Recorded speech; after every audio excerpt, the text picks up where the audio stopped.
Pour ne rater aucune de nos vidéos, n'oubliez pas de vous abonner et d'activer la cloche. C'est la grève aujourd'hui pour les professeurs, les parents d'élèves et les enfants à Arras et aux alentours dans le Pas-de-Calais. Derrière moi, vous pouvez voir tout le monde qui chante et qui lutte à la direction départementale de l'éducation nationale donc, du Pas-de-Calais. Ils luttent notamment contre les fermetures de classes, les conditions de travail difficiles pour les professeurs et surtout donc des classes plus surpeuplées pour les enfants. Ils disent avoir peur pour l'avenir des enfants et de leurs enfants. Reportage.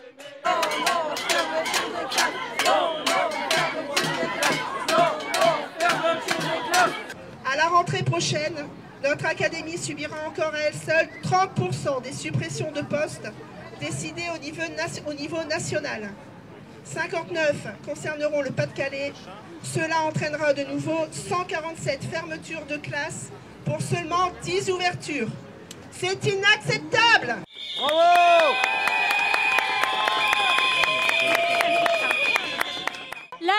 L'intersyndicale sont reçus par l'inspecteur d'académie en audience pour entendre l'opposition ferme des personnels, des parents des élèves et des élus du Pas-de-Calais par rapport à ce projet de carte scolaire qui va encore une fois dégrader les conditions d'apprentissage des élèves dans un des départements les plus pauvres de France, là où on a le plus d'éducation prioritaire et le plus d'élèves qui dépendent de l'aide sociale à l'enfance. C'est inadmissible et on va le dire au DAZEN tout de suite.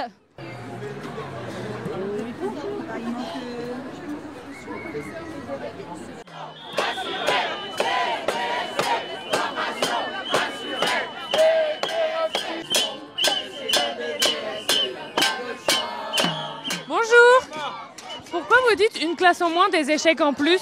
Alors nous avons de plus en plus d'élèves en difficulté. Si on les met dans des classes à double niveau, ça va devenir de plus en plus compliqué de gérer leurs difficultés.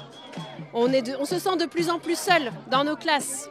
On a de plus en plus de dossiers MDPH en cours dans nos classes. Et on veut nous fermer notre classe. C'est pas possible, on peut pas laisser faire. Vous êtes professeur, enseignant? Professeur enseignante, oui. Est-ce que vous vous sentez entendu quand vous dites nous sur le terrain, ce qu'on vit, c'est pas du tout ce que vous voulez faire? Malheureusement non. On ne se sent pas soutenu par la hiérarchie. Je pense que nos dirigeants ne savent pas ce que c'est d'être dans une classe, de gérer des enfants en difficulté, d'être à 25, 26 dans certaines classes, c'est pas possible. C'est pas possible et on ne nous comprend pas, non.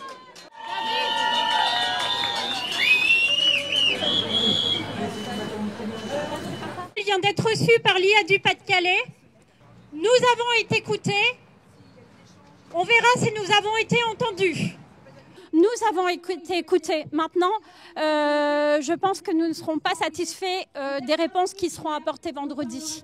Parce que ça n'ira jamais assez loin, parce que les fermetures de postes sont beaucoup trop importantes par rapport à ce qu'elles devraient être.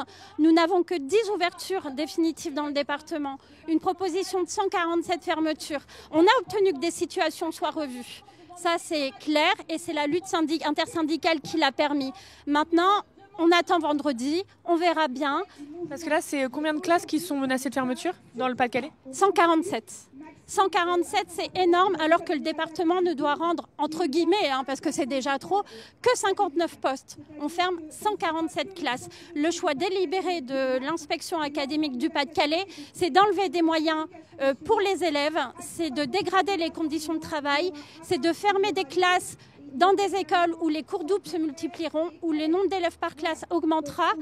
Tout ça pour des choses qui nous restent encore opaques et qui ne nous semblent pas aller dans le bon sens.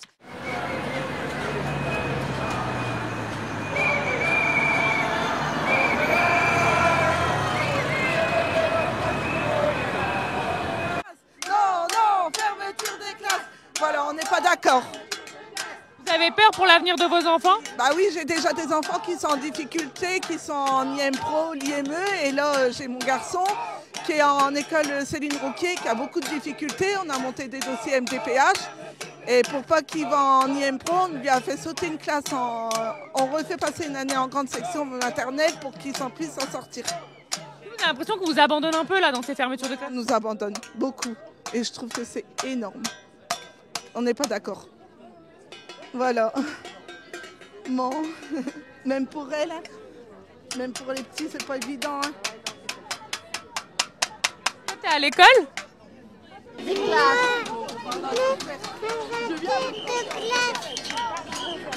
Bonjour, est-ce que vous m'expliquez pourquoi vous manifestez aujourd'hui?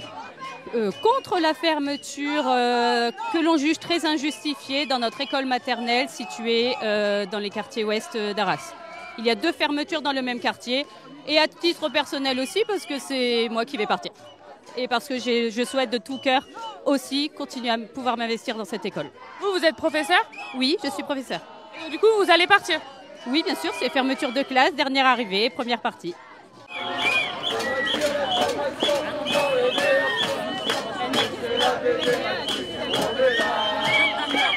Je suis directrice de l'école maternelle Rouquier. Et il y a encore 5 mois, il y a eu une création de dispositif au niveau de l'école. On a eu une création de classe pour accueillir les tout-petits, pour justement répondre aux besoins du terrain. On est vraiment dans un quartier impacté. Et 5 mois après, on nous supprime une classe alors que les effectifs pour l'année prochaine sont quasiment similaires. Et au niveau de la baisse démographique, on nous parle de baisse démographique, mais au niveau du quartier ouest, le quartier ouest n'est pas concerné par les baisses démographiques. Alors voilà, on a un gros sentiment d'injustice et d'incompréhension. Et pourquoi vous dites que ça sacrifie des enfants de supprimer des classes? Parce qu'obligatoirement, les conditions de travail seront plus compliquées avec des effectifs plus surchargés, notamment chez tout petits moyens. Voilà, donc pour nous, c'est plus compliqué après de travailler et de prendre réellement en compte la difficulté des enfants. Surtout à cet âge-là? Surtout à cet âge-là et surtout dans notre quartier où on a beaucoup d'enfants allophones, d'enfants en situation de handicap, d'enfants voilà, dans des situations de précarité.